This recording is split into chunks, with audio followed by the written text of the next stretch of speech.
Right, we could also do all this same stuff for a loop of wire. So that is a current that is not moving in a straight line, but a current that is itself moving in a circle. So an ideal current loop,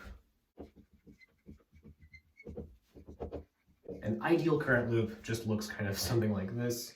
We have a circle and we have a current that is traveling around in it. We do not see things like this in lab very well. We don't see things like this in our Physics 211 lab at all. You can construct things similar to this with superconductors, but that is beyond what we're doing in this class. So a real, or a more realistic loop of current might look like this. We have a wire with a current in it, but then over at this end, these, we have wires going off towards something else connected to our power supply or something like that. So maybe those look like this. And here I'm going to draw these as wrapping around each other because that's often how these wires are. So we still have this current moving in a circle. We also now have some wires over here with current moving through them. It turns out because these wires have current traveling in opposite directions, right? Like this one's to the left, this one's to the right, and those wires are really close to each other. The effect of those tends to cancel out, and we're left with something that looks, very similar to our ideal current carrying wire. So the point is, if we were to actually try to make this in lab, we would probably make something that looks more like this, but the equation we get for the resulting magnetic field is going to look pretty much exactly the same. So we can treat these as the same.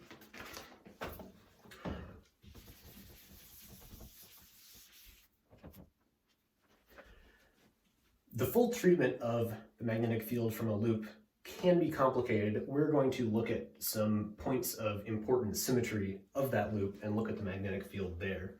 So if we have our loop oriented, and we were looking at it like this, I'm gonna imagine we're turning it this way, so we're kind of looking at it edge on. So we have our loop, we have a symmetry axis. So this is, perpendicular to the plane that the loop is in. And let's say that our current is traveling in such a way that if this edge on the left is in front, I'm going to draw this as a little bigger because it's like closer to us, and this one on the right is further away from us. So let's say our current is traveling like this. So on the side closest to us, our current is going down. On the side further away, our current is going up. And let's label some of our geometry. So let's say that this radius of our loop is capital R. And let's say that this distance along the axis is distance Z. So I'm keeping my variables the same as the way they do it in the book. So at this point, a distance Z away along the axis, our magnetic field is given by the following equation.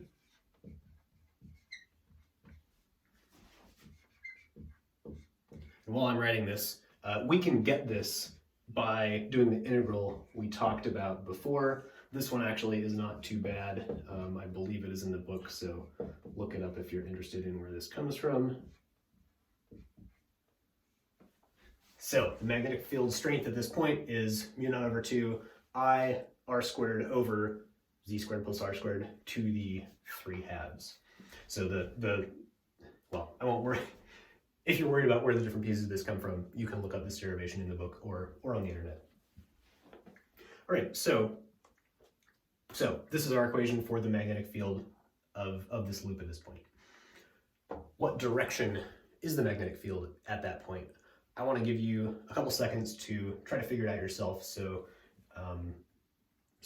think about this and maybe use the right-hand rule and see if you can come up with an answer. We can find the direction of the magnetic field here with the right-hand rule as follows. So we can imagine, let's imagine looking at just a single little piece of this loop. So let's look at this segment right here where our current is just going down, right? So if I'm looking at what direction the magnetic field is, I put my thumb in the direction of the current and my fingers are going to wrap in the direction of the magnetic field. So for this point way off to the right, it looks like my magnetic field is going to be going maybe out and to the right. So kind of not perpendicular out of the board, not only to the right, but at, you know, at some in-between angle.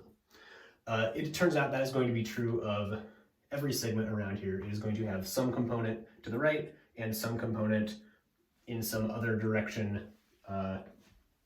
pointing around like that. So all of those components are going to cancel out, and you're going to be left with just a bunch of contributions pointing to the right that are going to add up together. So the overall result of that is our magnetic field is going to be pointing to the right at that point. That is because of the direction of our current. If our current direction was reversed, if this front part was going up and the back part was going down, we would see the magnetic field direction would be reversed. So is there an easy way to tell whether this would be going to the right or whether this would be going to the left? Indeed there is, and in fact this is a whole other right-hand rule. So this is a right-hand rule for a current loop, and this one works kind of backwards from the other one. So the way this works is you imagine wrapping your fingers in the direction that the current is traveling around the loop.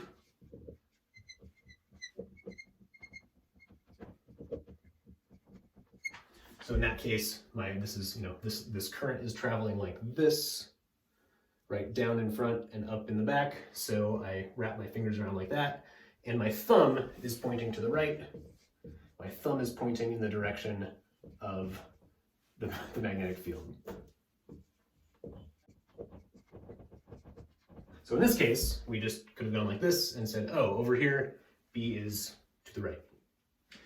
Let's do some other examples using this same right-hand rule. So let's say I have a loop of current that looks like this. So the part in front of this is going to the right, the part in the back is going to the left. What direction is the magnetic field up there? Well, my fingers wrap around like this, and my thumb is pointing up, so my magnetic field there is up. What about at a point down here? Well, we do exactly the same thing. Our fingers are still wrapping around like that, and we still get a magnetic field that is up. So in fact, our magnetic field is up at all of these points in the middle of the loop. All right. This holds generally true for loops that are not circular and loops that are, and for points that are not exactly at the center of the loop. In those cases, your magnetic field might not be perfectly along the axis. There might be some component in the other lateral directions, but overall your magnetic field is still going to be in that direction given by this right-hand rule. So this is still useful even for those shapes that aren't perfect circles or for points that are not exactly at the center of the loop.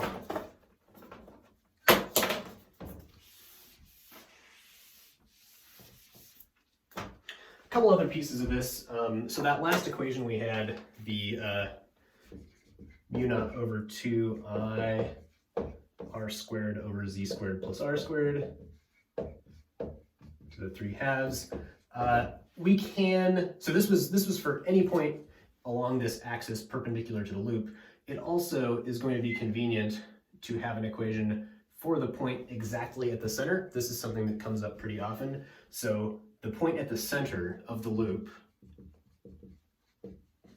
is where z equals 0, right? So we just have to plug in z equals 0 in this equation, and we get mu naught over 2 I r squared over 0 squared plus r squared to the 3/2.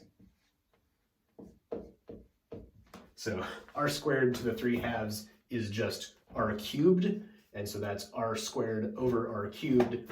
So that is going to give us mu naught over 2 I over r at the center of a circular loop of current.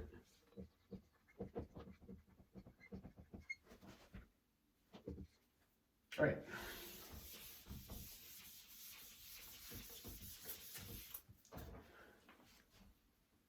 So we talked about the magnetic field lines. We talked about these loops of current. Let's talk about what the magnetic field lines look like for a loop of current.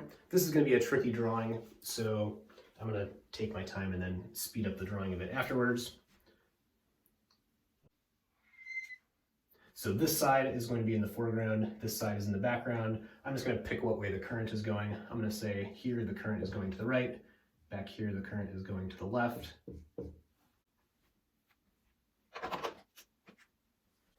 Before I draw this, we could guess that, at this point, we're going to have a field kind of going around this part in a loop like that. Over here, the current's going into the board. We're going to have it looping around it kind of like that. We can kind of build up a picture in our heads of what it's going to look like by applying our current in the direction of our thumb right-hand rule.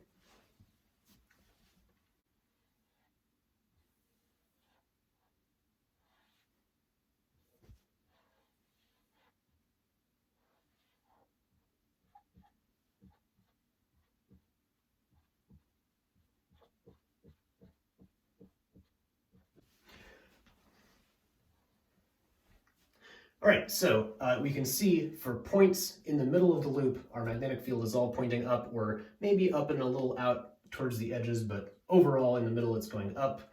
Up here, if we're perfectly on the axis, our magnetic field, as we saw, is still going up. If we move off to the side, our magnetic field is pointing in some different direction. And way off to the side, outside the loop, along the loop plane, you can see the magnetic field is actually going to point down for points over there or over here, right? The tangential direction on our field lines is pointing down. So you can kind of get a picture in your head of what this looks like in 3D. If you really want to play with it in 3D, there are some animations online I can point you to that actually let you rotate this and look at it from different directions. It turns out that the magnetic field of a loop of current looks a lot like the magnetic field of a bar magnet, which we have not drawn yet, but which I will draw now.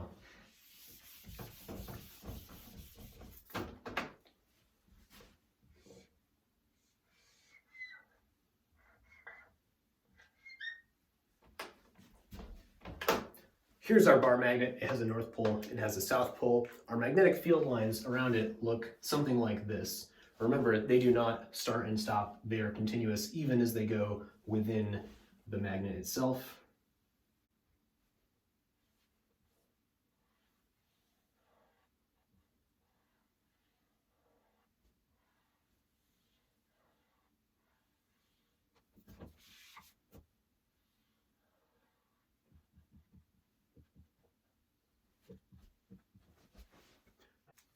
The main difference between these two we can see right now is that because our magnet is longer, we have this bigger region where our lines are all close to each other, where we have this region of strong magnetic field inside the magnet itself. A couple other things to note: our field lines come out of the north pole of the magnet, and our field lines go in to the south pole. Oops. We can also see that near the north or south pole, that is where we have, those are the places outside the magnet where we have the most dense field lines, which means these are where we have the strongest field. And of course, as we move away from it, or if we're looking at, here versus here, we have weaker field lines off to the side or far away from the north or south poles. The field lines from a bar magnet look like this. The field lines from our loop of current, as we just saw, look fairly similar. I'm not going to draw this quite as well as before. So the similarity between these two suggests a few things. First of all, we know that these bar magnets repel each other. If, North Pole to North Pole, they repel each other. North Pole to South Pole, they attract each other. So we expect that two current loops might do the same thing, right? If this current loop effectively, if these field lines are all going like this, they're coming out of the top half and going into the bottom half, it is like our current loop has a little north pole here and a little south pole there. So two current loops with North Pole to North Pole are also going to repel each other. Two current loops, North Pole to South Pole, are going to attract each other. In fact, that is true. That is true, and that will be useful. We're going to use attraction between currents a little bit later. It also is true then that a bar magnet and a loop of current also can attract or repel each other depending on how they're oriented. If the north pole of this is pointing towards the north pole of this, the two are going to repel. If the north pole of this is pointing towards the south pole of this, they're going to attract. We don't know exactly how big those forces are for the purposes of 211, so that's not something we're going to worry about for these geometries. We are going to talk about how big the forces are on these currents in a little while for certain geometries. This one is not important, so you shouldn't worry about how big this force is right now. Just understand that you can get attractive or repulsive forces from these.